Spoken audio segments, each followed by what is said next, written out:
3 biggest concerns we have about traveling relating to our money and how Starling can fix them. My husband and I went traveling around the world with our 2 kids, and I took my Starling card with me. Naturally, I did my research before I left, and Starling came out as one of the better options for using as a travel card. We visited something like 12 countries in 6 months. We were hopping from like continent to continent, and I needed a card that could come with me. It was cheap and allowed me to keep using it in all of these different places. So problem number 1 is you might be worried about spending money abroad and what the fees are for doing so.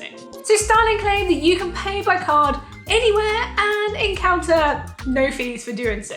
This also goes for withdrawing cash too. Now this is great because there are some times when you want to go abroad, you want to get some cash out, you want to spend in cash, maybe on markets or on the beach, and you also want to be able to spend your money without constantly thinking about the fees involved for that. Starling also says that they don't charge a fee for using ATMs abroad, but the ATM itself may charge a fee. So you need to be careful when using these machines in other countries or even here in the UK. By way of an example as to what some other people are doing is HSBC charges £4.75 on a £100 withdrawal.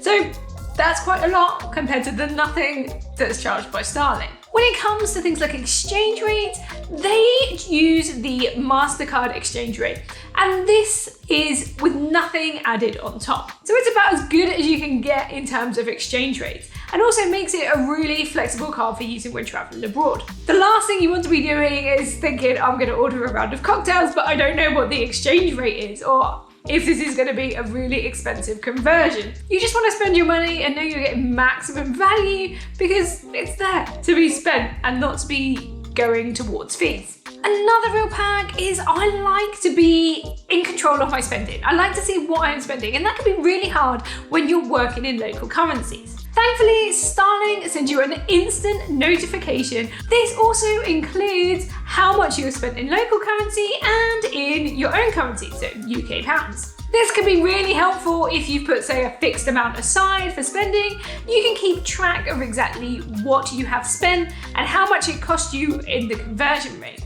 It can be really hard to juggle different conversion rates. And we found this a lot when we were traveling. We'd go from country to country and you'd have to deal with a new currency and figure out what the conversion rate was. So it's great to get that instant notification because it can help you keep on track with your spending money budget. So top tip on this point, if you're ever given the option to pay in the local currency or in your own currency, always choose to go in the local currency. It is likely that the rate that you would get from the merchant is going to be far worse than the rate that you will get through your card. So always opt to pay in the local currency and let your card do the conversions for you. So the second thing that we worry about when we're traveling with our money is whether we can actually use our cards abroad. Can we use them in the shops, or are we going to be able to take the money out? Now, some banks or credit card providers will lock you out of your account if you start spending money abroad and you haven't told them. So normally the recommendation is to let them know before you go.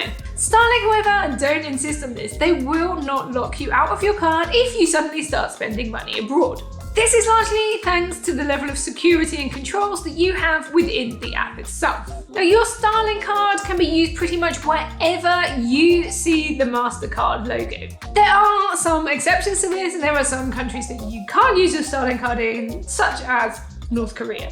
They have a full list of these on their website, and I will drop that link in the description. So you can use your card at ATMs pretty much worldwide and in shops worldwide wherever they accept MasterCard. Plus, you can still use the other features from Starling. This can make it easy to manage money transfers or payments if you are out and about traveling or holidaying with friends. So problem number 3 that we worry about when we are out and about and traveling, security, making sure that our money is safe. We've all heard those horror stories of people like losing their cards or getting scammed and things like that. So what does Starling do to help keep your money safe? So they have a feature inside their app that allows you to lock your card. This is great if you lose your card or your handbag gets stolen and all your cards are in it, because it means that nobody will then be able to use that card. you can still continue to spend from your digital wallet whilst you are waiting to get a new card. And you can get a new card pretty much sent anywhere. There are some terms and conditions to this, so you have to be there to sign for your new card, and there is a £60 charge for this. This is to cover some of the fees involved in customs and, shipping your card safely around the world. But it's nice to know it's an option, particularly if you're out of the country for a long time. Furthermore, if you have any concerns about security issues, they do have 24/7 in-app support. This is fantastic if you're living in a completely different time zone. You don't want to be on UK customer service time zones like 9 to 5. You want to be able to contact someone at any time of day and get the support that you need. So I am a big fan of my Starling bank account. It was really easy to keep track of our spending and budgeting using those tools. If we are to travel again, I will be taking those cards with me. Let me know, have you traveled or been on holiday, and have you used your cards? And whilst you're there, hit the like button, hit subscribe, and then you can catch me in my next video. Thank you for watching. Bye.